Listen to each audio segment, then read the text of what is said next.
Hey folks, Aurini here. I tell you what, the weather is finally starting to warm up where I am. I think about 2 weeks from now, I'm going to get the motorcycle plated.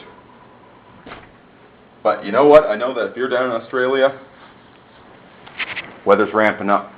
It's getting a little bit cold. So I hope you got some warm clothing to take care of yourselves down there. And that's the second video in my series on psychology. This time around, I'm not going to talk specifically about psychology, but rather the nature of authority. What is an authority and what is a scientific authority? And ultimately, why does my opinion on the matter have any bearing on anything? Now to start off with, I'd like to use a metaphor. I'd like to discuss the difference between Protestantism and Catholicism. Now, Catholicism is the most legalistic of the Christian religions. If you commit a sin as a Catholic, then you need to find forgiveness through the properly prescribed authority, in this case a priest. You can't just go to anybody and admit your sins and find absolution. You need to find a priest, because in the Catholic Church, the priest has been granted a certain moral mantle, a mandate from God, stating that they are qualified to absolve your sins. If you went to a fake priest by accident, and they gave you 12 Hail Marys, and you found out later that they were a fake priest, or even if you didn't find out later, it doesn't matter. You need to go find a real priest. Your sins have not been absolved. Protestantism is a more modern conception of religion that occurred at the very close to the same time as classical liberal ideology. Now, Protestantism started off with the idea that, hey, we should translate the Bible to the vulgar languages so that everybody can read it. But in its modern conception, its biggest difference from Catholicism is that it's not about finding the right priest to forgive you of your sins. It's about taking responsibility for your actions and forgiving yourself for your sins. The priest is just a mentor. Ultimately, as a Protestant, you need to find your own relationship with God, forgive yourself, and become a moral person. In Catholicism, you can commit crimes your entire life, and if a properly prescribed priest arrives on your deathbed and absolves you of your sins, you're forgiven, you go to heaven. In Protestantism, you need to become your own priest, and the guy at the church is just there to help you. That is, by the way, a major simplification and pretty insulting to both religions, so don't take that as historical fact. But anyway, on to the point. This brings us to science. Now, there's a huge misunderstanding with science, because most people don't understand science at all. And so they treat scientists as this upper caste of people that, what, you went to Harvard? Then everything you say must be true. We'll believe it 100%. Yes, massa.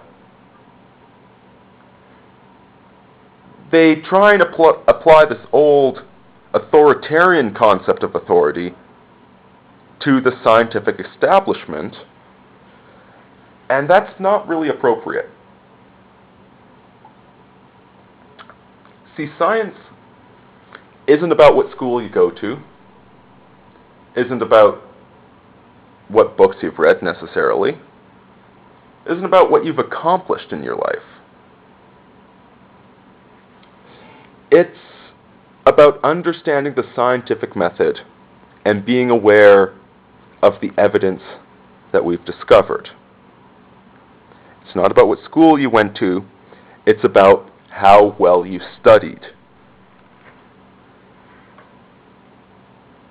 Now, the pseudoscientists, these are the people talking about aliens or crystal healing or whatever nonsense you find at midnight on cable TV. Now, these people are brilliant at assuming the authority of science, in that they will frequently dress like scientists. They'll use the words of science.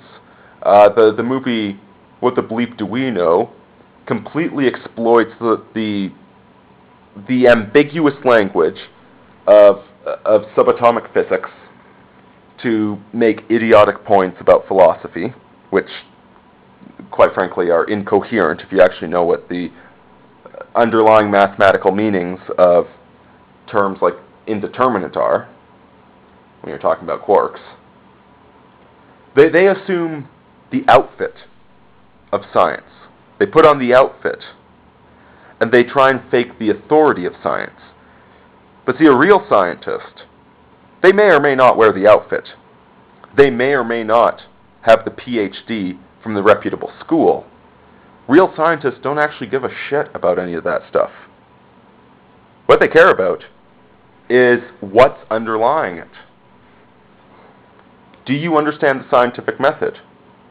Are you a Protestant that understands God yourself? Or are you a Catholic wearing a white collar? Scientists care if you understand the scientific method and the knowledge behind it. And the perfect example is the most famous example. It is Albert Einstein. Now, Einstein famously did not finish school. He dropped out. He did extremely well while he was in school, but school wasn't for him. He was a few steps more advanced than the students that were there with him. And so then, years later, of course he couldn't find a job, so he was working in the patent office. And in the spare time he came up with the theory of relativity, and he fired it off to the scientific journals of the time. And his theory was so brilliant, it was so heavily based in the science of the time, what had already been discovered. In fact, in theory, they published it.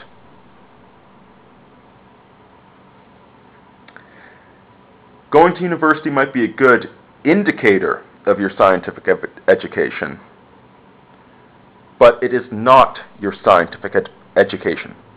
Having a doctor in front of your name does not make you a scientist. Being rational and scientific in your approach to things makes you a scientist. Now, why do I bring all this up? Well, let me tell you a story. This one time I was on the witness stand, defending myself against criminal charges. And I described my accuser as having been manic at one point.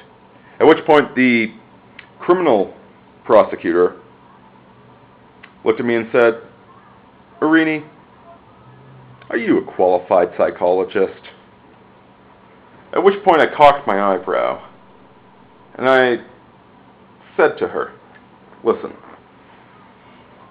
this woman was speaking rapidly, her arms were flailing, and her eyesight was unfocused."